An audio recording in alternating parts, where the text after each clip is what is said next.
Welcome back to MVM. Today we have a Kickstarter preview. This is actually for an expansion to the Stonebound Saga, which is a 2 to 6 player game. This one's called Visions of Telios. That's right. This is going to add a bunch of new cards and some new mechanics to the game. So if you're already familiar with Stonebound Saga, some of this is going to sound a little familiar, but there is going to be some new mechanics that really do change the way the game is played. So the game overall is a player versus player or multiple players versus other players combative game in which each of the players is going to represent a particular character. These characters are going to have attacks and defenses, special abilities, and you're going to be basically moving across the map, throwing spells and attacking each other. Yeah, it is a tactile skirmish game. Yep.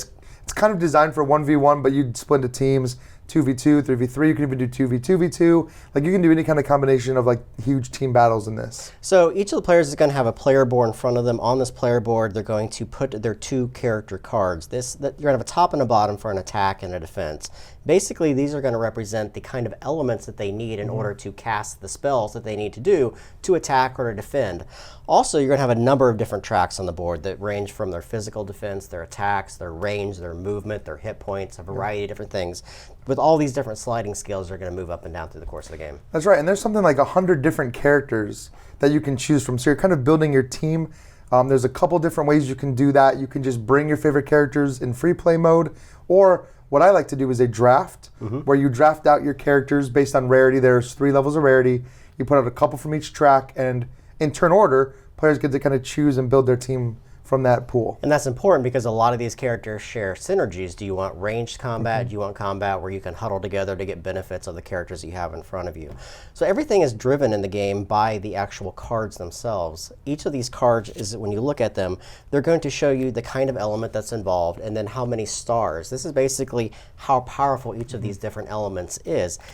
That's important because each of the different characters have different kinds of elements that they need in order to power the attacks and the defenses that they have in front of them. Yeah, that's right. Every special ability, every defensive ability, later on playing locations, all of these things are tied into a specific type of mana, and you have to have the right Speaking Stone cards in order to play that. So managing your hand and managing those cards is a very important aspect of the game. Speaking of managing your hand, each player is going to have 7 of these cards in their hand. Now you may think, well, I can just use all the cards every turn, and you can do that. However, there are ways you can fuse cards into your player board. By fusing, you're going to take some of these cards and place them face up underneath your player board.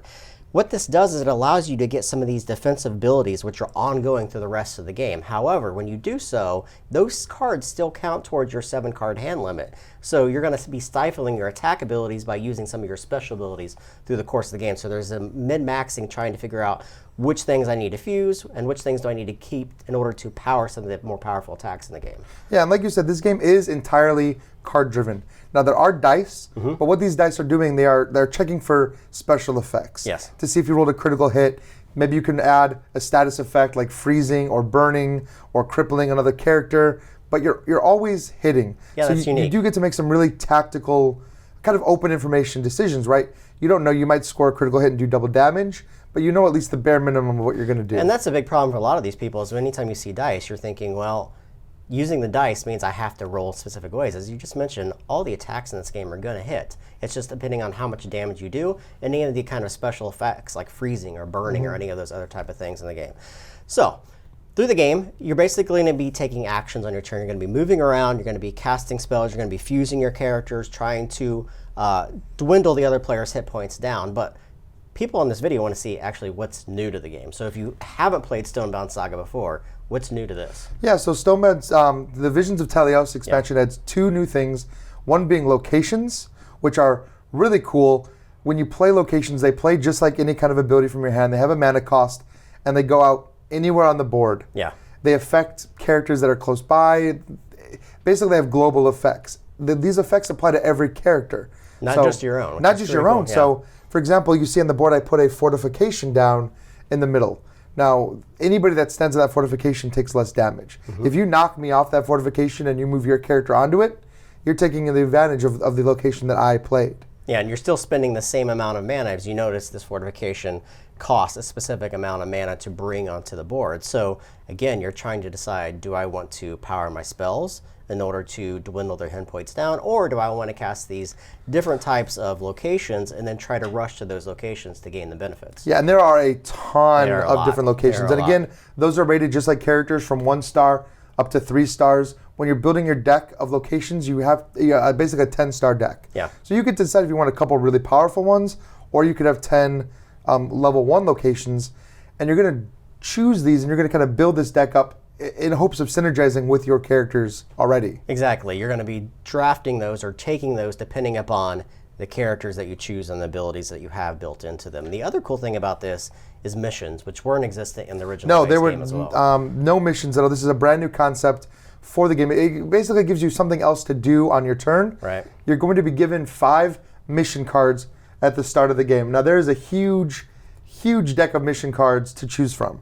So you're going to kind of get different missions every game you play, but out of those 5, you're going to choose 3 to keep. They sit in front of you, and you're kind of working towards those missions as you play the game. So it kind of rewards you for doing some of the things that you might already be doing.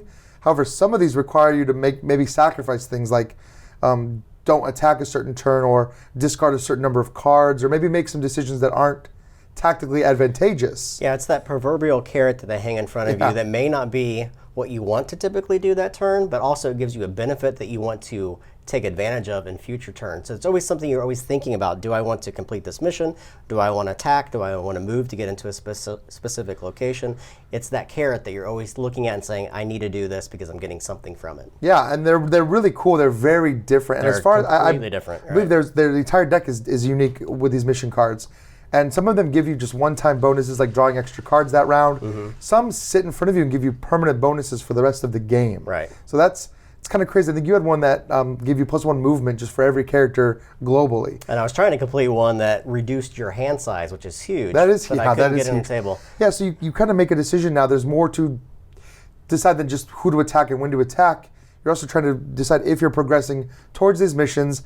You're also deciding if you're going to play these locations. So the expansion really gives a lot more to do on your turn and a lot more decisions you're going to have to make. And the cool thing is it doesn't make the time any longer to play the game. It just adds locations and mission cards. The game is still really fast because at the end of the day, it's kind of a 1 versus 1 deathmatch. You're just trying to kill the other player's It's definitely a skirmish game. That is the in-game condition. Yeah. Now you could play around with that and you could have capture locations. You can play other kinds of game modes if you want. But really, play is just going to continue back and forth between players until one player has all of their characters knocked out, in which case the other player will win. That is the Stonebound Saga. I invite you guys to go to their Kickstarter page to see all the different things coming with the Visions of Telios, which is the expansion. Again, adds missions and locations to the game. So if you guys have any questions about the game at all, make them in the comments. Of course, we'll have them come on to answer them for you. And we will catch you guys next time.